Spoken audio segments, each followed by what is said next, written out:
ঢালিউডে বইছে তুফান ঝড়। সম্প্রতি সিনেমাটি মুক্তি পেয়েছে বিদেশেও। এরই মধ্যে গত শুক্রবার থেকে এটি চলছে পশ্চিমবঙ্গের 47টি সিনেমা হলে। আর প্রচারে অংশ নিতে সেখানে রয়েছেন সুপারস্টার শাকিব খান। কলকাতার সাউথ সিটি মলে হয় তুফানের কলকাতা প্রিমিয়ার। তার আগে এক সংবাদ সম্মেলনে সিনেমাটির নানা বিষয়ে কথা বলেন শাকিব।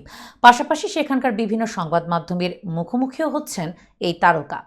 ভারতীয় সংবাদ মাধ্যম এই সময়ের সঙ্গে একান্ত আলাপচারিতায় শাকিব নিজেকে বাঙালির মনের রাজা বলে মন্তব্য করেছেন। বিস্তারিত নুসরাত সাজিয়ার ডেস্ক রিপোর্টে। সাকিবের কাছে প্রশ্ন ছিল যে সাকিব খান বাংলাদেশের রাজা, কেউ বলেন মুডি। এই রাজার রাজত্বটা আসলে কেমন? জবাবে ঢালিউড সুপারস্টার বলেন, সত্যি যদি আমি রাজা হতাম? মুডি হয়তো তারা ভাবেন যারা আমাকে সামনে থেকে দেখেননি। আপনার কি মনে হলো আমি মুডি? আসলে রাজত্ব দুইভাবে পাওয়া যায়, যুদ্ধ করে পাওয়া যায় বা যুদ্ধ ছাড়া ভালোবাসা পেতে হয়। আমি যুদ্ধ না করেই রাজত্ব পেয়েছি।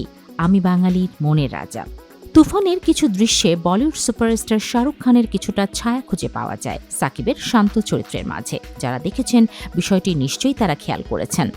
এ কারণেই হয়তো সাকিবের কাছে জানতে চাওয়া হলো শাহরুখ খানের প্রভাব কাজ করে কিনা। এমন প্রশ্নে নায়কের ভাষ্য, আমি একজন অভিনেতার অসম্ভব অনুরাগী। নায়ক সিনেমাটা দেখলে মনে হয় ওয়াও ম্যান। উত্তম কুমার হলেন আলটিমেট সুপারস্টার। তাকে ছাপিয়ে যাওয়া কারো পক্ষেই সম্ভব নয়। এর বাইরে বাংলায় বুম্বাদার প্রসেনজিৎ চট্টোপাধ্যায়ের বড় অবদান আছে। জিৎ বাণিজ্যিক ছবিকে সব সময় বড় করার চেষ্টা করছে। আমার কাছের মানুষ দেব সুন্দর সব ছবি উপহার দিচ্ছেন। আর আমার মনে হয় শাহরুখ খান শুধু ভারতের নন, সাউথ ইস্ট এশিয়ার ব্র্যান্ড অ্যাম্বাসাডর।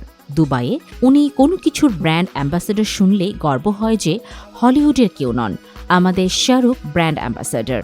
আমার দেশ বাংলাদেশ, কিন্তু আগে তো একই জায়গায় ছিলাম। ব্রিটিশরা এসে সব ভাগ করে দিয়ে গেল।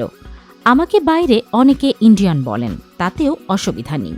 সেই দিক থেকে আমি শাহরুখের বড় ফ্যান।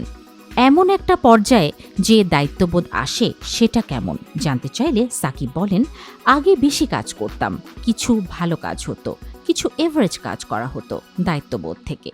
অনেকে এসে বলতেন, ভাই প্রবলেমে আছি, ছবিটা করতে হবে। সেই ছবি আমি করেছি ইন্ডাস্ট্রির স্বার্থে, সিনেমা হল বাঁচাতে।